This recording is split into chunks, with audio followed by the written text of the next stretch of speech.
Patagonia lies at the southern end of South America, shared by two countries and shaped by wind. It begins as a definition on a map, a broad label applied to the lower third of a continent. But on the ground it resists summary.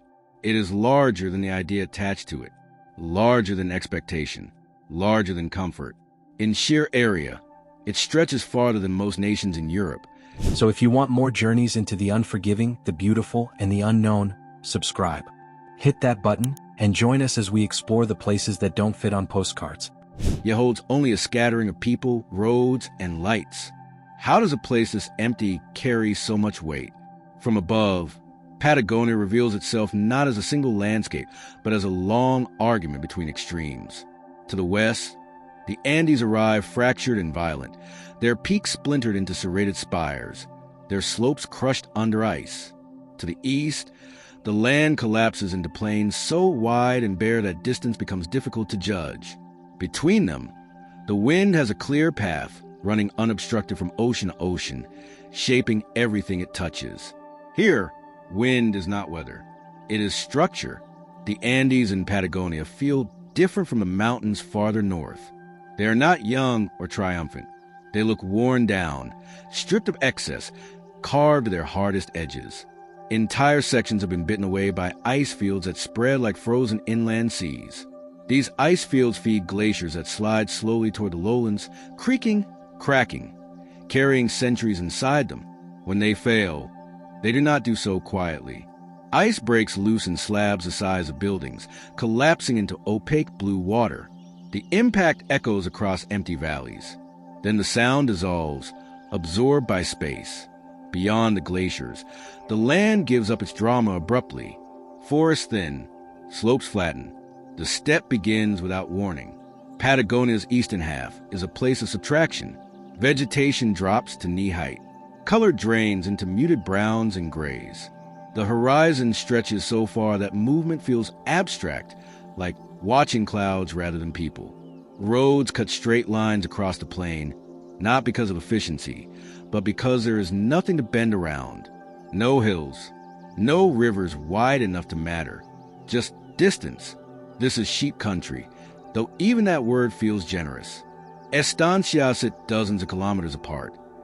Low buildings press into the land, as if trying not to be noticed. Fences run endlessly, defining ownership in a place that otherwise feels unclaimed. Life here is governed by logistics. Fuel, water, repairs, weather windows. A missed delivery is not an inconvenience, but problem that lingers for weeks. Winters are long, winds are constant, and yet people remain. Families stay rooted across generations, not because the land is easy, but because it is familiar. The sky dominates everything. It is wider than anywhere else on the continent, a moving ceiling of fast clouds and sharp light. Storms arrive without buildup, crossing the plains in minutes. Sun follows just as quickly. Shadows race across the ground. Time feels compressed. Days stretch long, but moments pass fast. The land teaches patience without offering reward. Moving west again, Patagonia changes character completely. Moisture from the Pacific crashes into the mountains and falls almost immediately. Rain feeds dense forests of twisted trees, their trunks coated in moss, their branches bent permanently by wind. Growth here is aggressive and chaotic. Plants fight for light, for space, for survival. The ground is soft, soaked, unstable. Rivers run full and cold, cutting narrow channels through stone. Fjords push deep into the continent, flooding valleys that were once dry, breaking the land into fragments.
This coast defeated early explorers.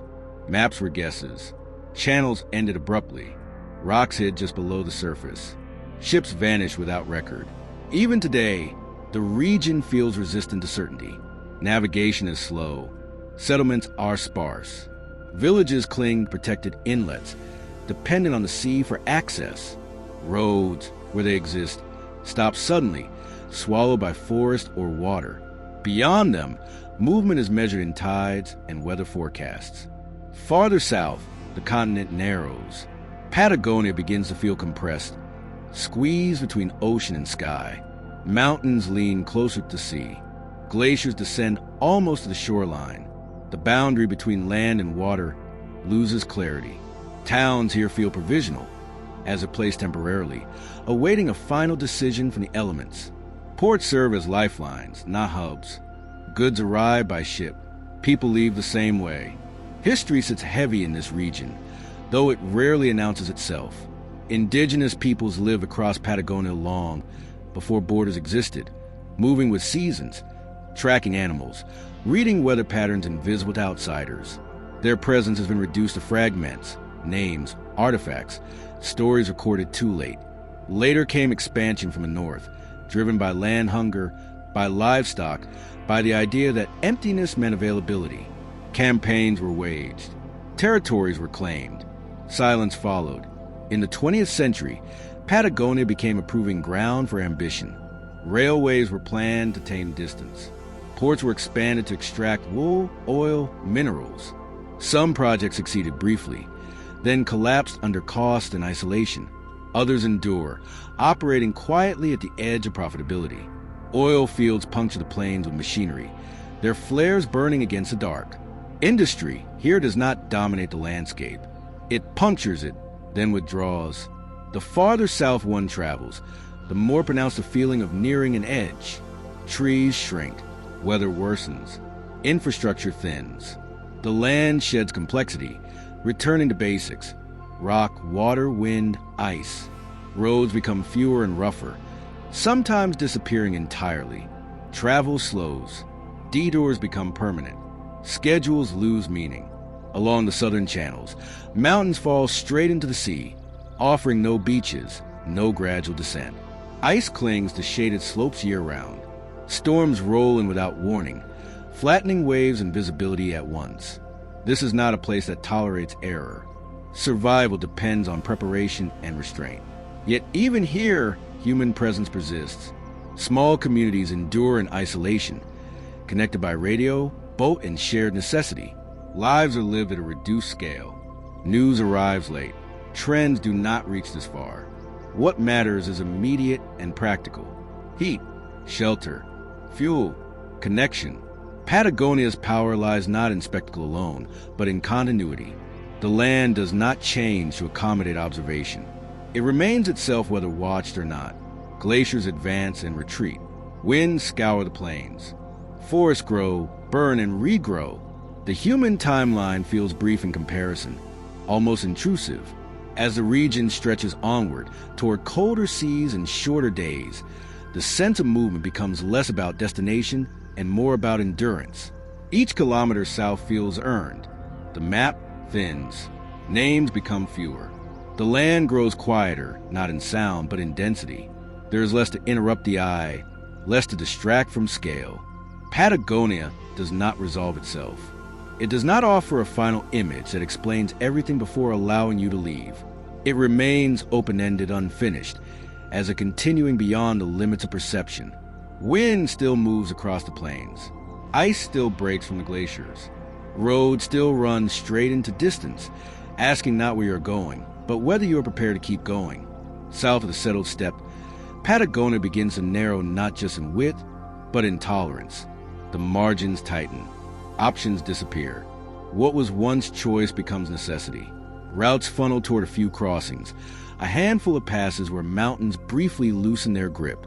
Here, movement is negotiated with terrain, not planned against it. Travel slows to the pace of conditions. The rivers change as well. In the north, they spread, braided and forgiving. In the south, they cut deep, cold, fast, fed directly by snow and ice. Crossings are rare. Bridges are functional, unadorned, placed where they must be and nowhere else. Water carries silt ground from stone, turning some rivers opaque, the color wet cement, others impossibly clear, revealing smooth rock below. These rivers are not scenic boundaries. They are obstacles. The wind intensifies as the land narrows. It no longer moves across the surface. It presses into it.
Vehicles lean, buildings brace, trees stop growing tall and begin growing sideways.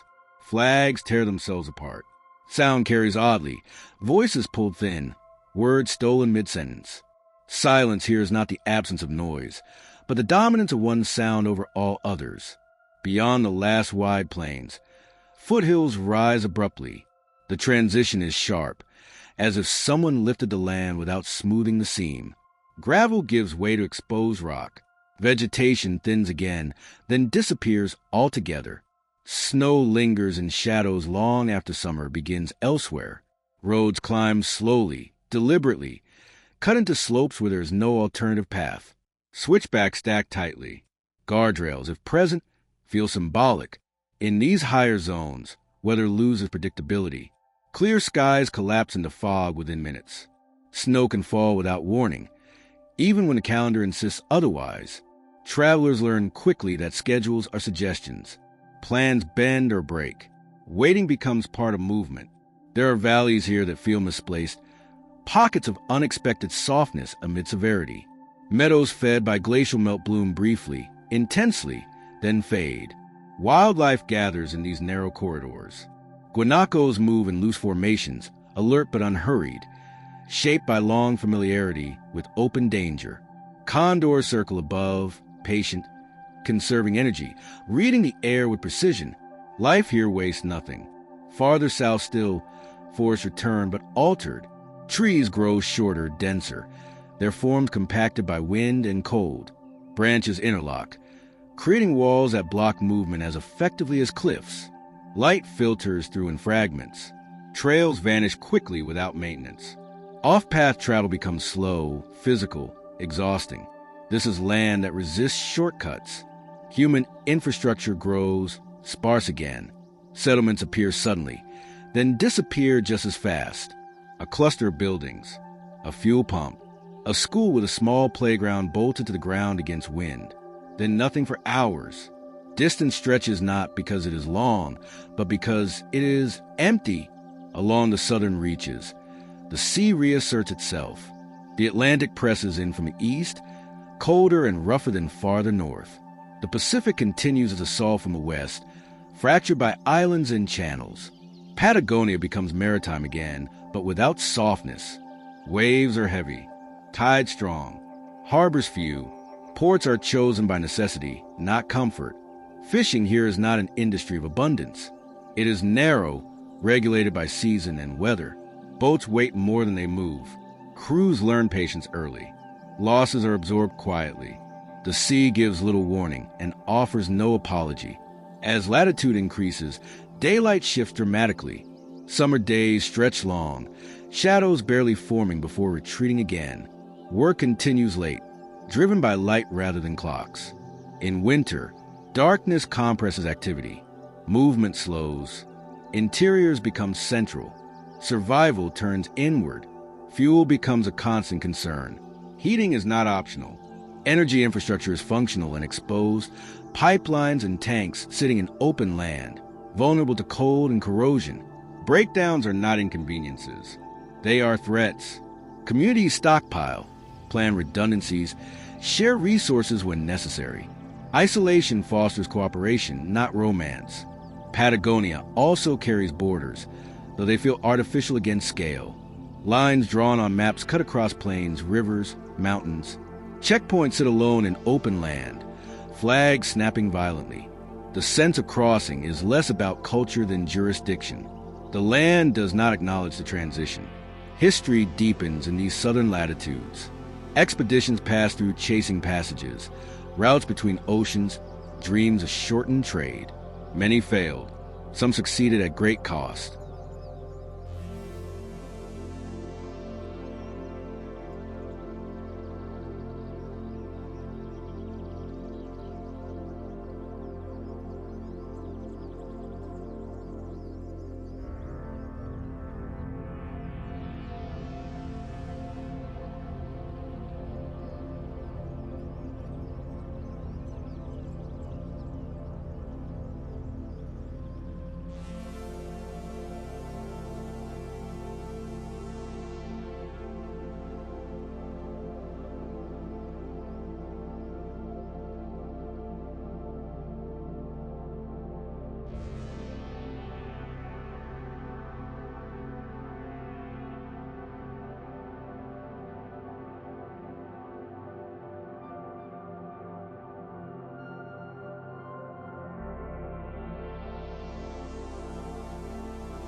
The landscape absorbed their remnants without comment. Wrecks rusted into shorelines. Camps collapsed into earth. Names remain attached to bays and straits, but stripped of narrative. Further south, roads thin again until they end altogether. Travel resumes by water or air. Small planes land on gravel strips carved from tundra. Boats follow marked channels, guided by charts updated constantly as ice and sediment shift. Navigation remains provisional. There are places here where the land feels unfinished, still in the process of becoming. Hills appear freshly cut. Rock faces are sharp, angular, unsoftened by time. Ice still dominates these zones, controlling access, reshaping boundaries annually. The landscape feels closer to process and product. Human presence adapts accordingly. Structures are low and reinforced. Windows are small. Materials are chosen for resilience, not aesthetics. Color is often bright, not decorative, but practical, a defense against visual loss in snow and fog. Everything is built to be found again. As Patagonia extends toward southern extremes, the idea of permanence weakens. Seasonal occupation replaces settlement. Research stations, temporary camps, outposts that operate for months, then close, leaving minimal trace. The land reclaims space quickly.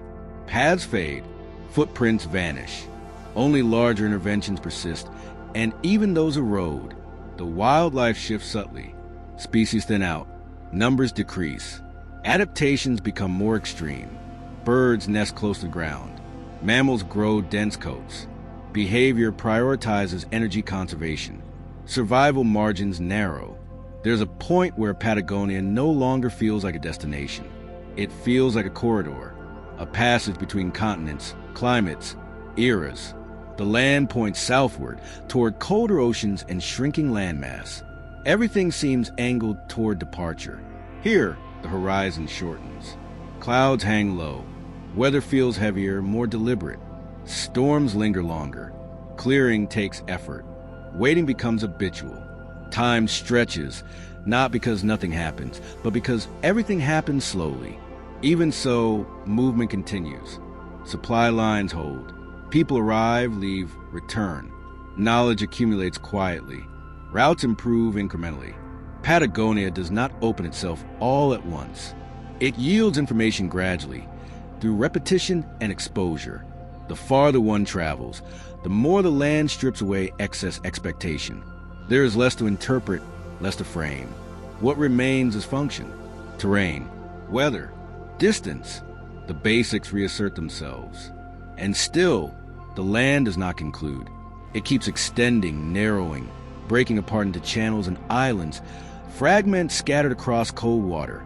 Patagonia transitions without announcement into something else, something even more remote, where land is no longer continuous and movement depends entirely on sea and sky. Beyond the last dependable roads, Patagonia becomes a place of negotiation rather than travel. Every movement requires agreement, from weather, from terrain, from machinery pushed close to its limits. The landscape no longer presents itself in sweeping gestures, but in incremental challenges. A bog that swallows tires, a river swollen beyond its banks, a pass closed not by authority, but by snow that simply refuses to move. Progress is no longer measured in distance, but in whether the day allows forward motion at all. Here, the land bears marks of deep geological restlessness. Faults cut through valleys. Uplifted terraces sit stranded above modern riverbeds. Entire hillsides appear displaced, as if slid slightly out of alignment. Patagonia feels less settled into its final shape than other regions, as though the earth beneath is still adjusting, still deciding where it belongs. Earthquakes are rare, but remembered. Volcanic ash layers lie buried in soil profiles, thin reminders of distant eruptions carried south by wind. Water defines survival more sharply the farther one goes. Lakes multiply, long and narrow, carved by ice that once flowed with unstoppable force. Their surfaces appear calm, but their depths drop away abruptly. Winds funnel through valleys, turning still water into sudden waves. Crossings are planned carefully, often abandoned at the last moment. The lakes do not accommodate impatience.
in certain basins. Peatlands spread wide and deceptive. From a distance, they look solid, even inviting a carpet of green. Step onto them, and the ground gives way, cold water rising instantly. These wetlands trap heat poorly and drain energy fast. They are navigational hazards not because they are dramatic, but because they are subtle. Patagonia is full of such quiet dangers. Further south, remnants of Ice Age dominance persist in unexpected forms. Moraine snake across valleys like ancient fortifications. Erratic boulders sit alone in plains, carried impossibly far by glaciers that vanished long ago. These stones feel out of place, but they are exactly where history left them. The land remembers weight. Human stories thin, but sharpen here. Those who work this far south do so with specific purpose: research, extraction, transport, border control. There is little casual presence. No one stumbles into this landscape by accident. Each arrival is deliberate, each departure planned carefully. Isolation is not romanticized. It is managed. Communication infrastructure stretches thin. Radio towers perch on ridges, their signals bending with terrain. Weather reports are shared frequently, discussed seriously. Forecasts matter more than headlines. A misjudged front can strand crews for days. Knowledge is currency. Experience outranks instruction. As the latitude deepens, Patagonia's relationship with time shifts again. Seasons compress. Summer is brief, intense, crowded with activity. Repairs are rushed. Construction pushes late into long evenings. Winter returns quickly, reclaiming space. Snow accumulates faster than it melts. Cold settles into structures, into equipment, into routine. In winter, the landscape simplifies further. Color drains away. Contrast increases. Everything becomes either exposed or buried. Movement leaves clear evidence: tracks in snow, broken crusts, displaced ice. The land becomes readable in a different way, its patterns revealed through absence rather than presence. Along the southern archipelagos, the sense of fragmentation intensifies. Land breaks into thousands of pieces, some no larger than rocks, others holding entire mountain ranges. Navigation becomes three-dimensional, shaped by tides, wind, and visibility. Charts are essential, but they are not enough. Local knowledge fills the gaps. These islands are often unnamed outside technical references. They do not advertise themselves. They exist as obstacles or shelters, depending on conditions. Some hold freshwater streams. Others offer only bare rock. Selection is pragmatic. Survival overrides preference. The sea here is cold enough to punish mistakes immediately. Immersion is short-lived. Rescue windows are narrow. Boats are overbuilt, not for comfort, but for redundancy. Engines are maintained obsessively. Failure is not an option to be explored. On land, remnants of earlier attempts at permanence surface occasionally. Abandoned buildings, rusted machinery, collapsed docks. They speak of optimism that did not survive economics or weather. Patagonia absorbs these failures without judgment. The structures fade, materials corrode, outlines soften. Eventually, even memory loosens its grip. Yet not all human traces disappear. Some routes endure because they make sense. Animal paths become trails. Trails become tracks. Tracks harden into roads. The land allows movement where it aligns with natural logic. Where it doesn't, resistance remains absolute. Farther south, glaciers assert themselves again, this time as barriers rather than sources. They block valleys entirely, forcing detours or retreats. Their surfaces are fractured, unstable, riddled with crevasses hidden beneath snow. Crossing requires precision, patience, and acceptance of risk. Time slows to careful steps and measured breathing. In these zones, sound behaves differently.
Wind dominates when present. When absent, silence deepens unnaturally. Small noises carry far. A tool dropped echoes off ice and stone. Voices feel intrusive. Patagonia seems to prefer quiet, not as an aesthetic, but as a condition. The sky grows heavier. Cloud ceilings lower. Light diffuses. Shadows soften. Direction becomes harder to judge. Orientation relies on instruments more than instinct. The sun, when visible, sits low, tracing long arcs close to the horizon. Days feel stretched sideways rather than forward. Wildlife encounters become rarer, but more intense. A lone fox crossing an empty valley. A seal hauled out on rock, unmoving, alert. A pod of whales surfacing briefly in gray water, then gone. These moments are not spectacles. They are interruptions, evidence that life continues under strict constraints. Human interaction here is similarly distilled. Conversations are brief, direct. Information is exchanged efficiently. There is little room for ambiguity. Misunderstanding carries cost. Trust is built through competence, not familiarity. As Patagonia approaches its southern limit, the land begins to surrender continuity altogether. Peninsulas thin into points. Islands scatter. The continent frays. The sense of being on something solid weakens. Movement feels provisional, dependent on conditions that change hourly. At this stage, Patagonia no longer feels like a region. It feels like a process, a gradual shedding of complexity, density, and certainty. Each step south removes another layer. What remains is exposure. Yet even here, systems hold. Logistics adapt. Knowledge accumulates. People operate within narrow margins.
maintaining presence through discipline rather than force.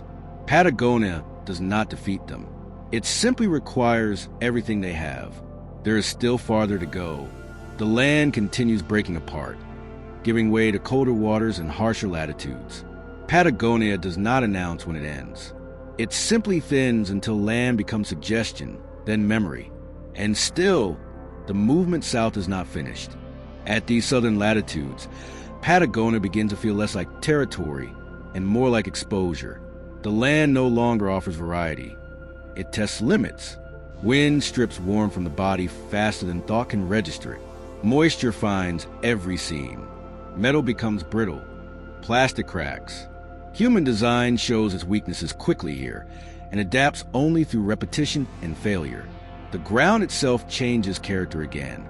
Soil thins until it disappears entirely, replaced by fractured stone and compacted gravel. Frost works constantly, lifting and breaking surfaces, resetting paths overnight. What was stable yesterday shifts by morning. Maintenance becomes continuous rather than periodic. Nothing stays finished. In these outer zones, maps grow sparse. Details thin. Place names are fewer, often functional rather than cultural. A bay named for shelter. A ridge named for orientation. Meaning is practical. Memory is encoded in survival value, not story. Weather systems feel closer here, as if the sky presses down instead of hanging above. Low-pressure fronts arrive heavy and slow, dragging cloud and precipitation across everything. Clearing skies feel earned, brief windows of visibility that prompt immediate action. Work accelerates when light and calm align, then stops abruptly when they leave. The ocean surrounding Patagonia grows darker, colder, more disciplined. Swells lengthen. Waves organize themselves into heavy lines rather than chaos. The sea is not violent by default, but it is relentless. It does not exhaust itself. It simply continues. Currents collide in these waters, pulling nutrients up from depth. Life concentrates where conditions allow it, then disperses just as quickly. Productivity is uneven, unpredictable. Marine ecosystems operate on narrow margins, flourishing briefly before shifting elsewhere. Observation requires patience and repetition. On land,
The signs of biological endurance become more subtle.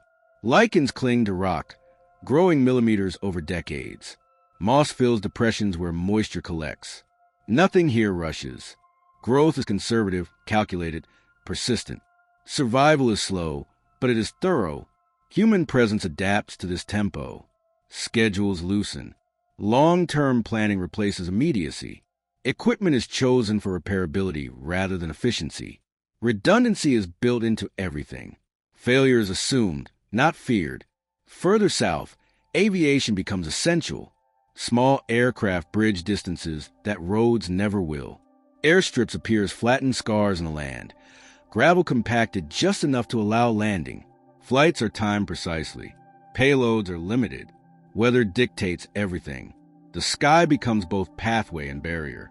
From the air, the fragmentation of the land is unmistakable. Channels cut deep. Islands scatter irregularly. Ice caps sit atop ridges like unfinished thoughts. There is no symmetry, no pattern that repeats cleanly. Patagonia resists visual rhythm. Each section insists on its own logic. At ground level, movement through these island networks is slow and deliberate.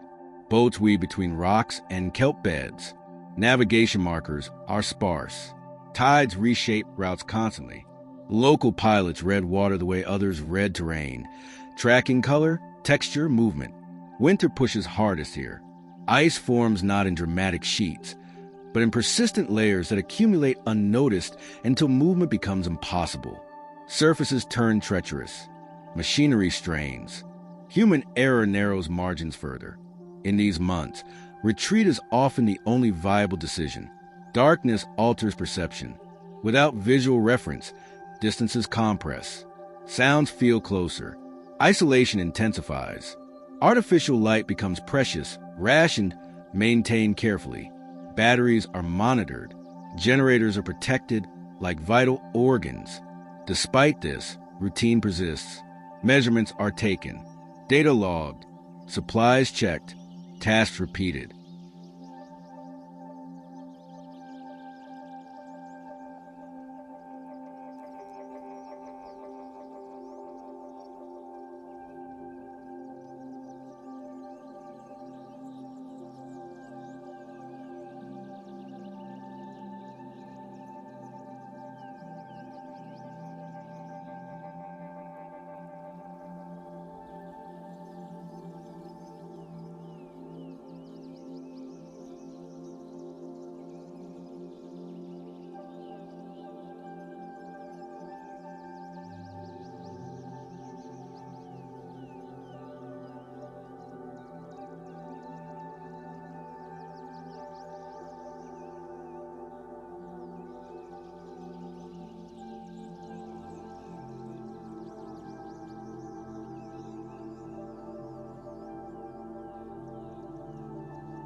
Patagonia at this scale is not about conquest or exploration. It is about continuity, staying operational, remaining present. Occasionally, the land opens briefly, offering views that reset perspective. A ridge clears to reveal miles of empty water. A cloud lifts to expose a distant ice field glowing faintly blue. These moments are not dramatic crescendos. They are quiet confirmations of scale. Further south still, the sense of human centrality erodes completely. The land does not feel hostile. It feels uninterested. Weather does not respond to preparation. Terrain does not reward effort. Outcomes feel detached from intention. Acceptance replaces expectation. In these conditions, hierarchy flattens. Titles matter less than capability. Experience speaks louder than instruction. Decision-making becomes collective, grounded in observation rather than authority. Survival favors cooperation without sentiment. Patagonia also reveals its past in these southern reaches, but indirectly. Sediment layers expose ancient climates. Fossils surface briefly before eroding away again. The land hints at previous states, warmer, wetter, more hospitable, but does not dwell on them. Change is implied, not explained. As one moves closer to the continental edge, the idea of return becomes more prominent. Every step forward increases commitment. Retreat grows harder. Fuel calculations change. Windows narrow. The land does not trap, but demands awareness of consequence. Here, Patagonia's role as a threshold becomes clear. It is not an endpoint by intention, but by condition. Beyond it lies something colder, more fluid, less forgiving. The land prepares you by subtraction, stripping away reliance on comfort, speed, certainty. Human artifacts become rarer now. Even abandoned structures thin out. There was never enough density here to leave much behind. What remains is functional to the end. Beacons, markers, cables. Objects meant to assist passage, not habitation. Sound changes again. Wind fades at times, replaced by the low movement of water against stone. Ice shifts faintly. The land seems to breathe slowly. The absence of constant noise feels heavy, not peaceful. It presses inward. The farther south one goes, the less Patagonia feels like a place you enter, and more like a place you pass through carefully.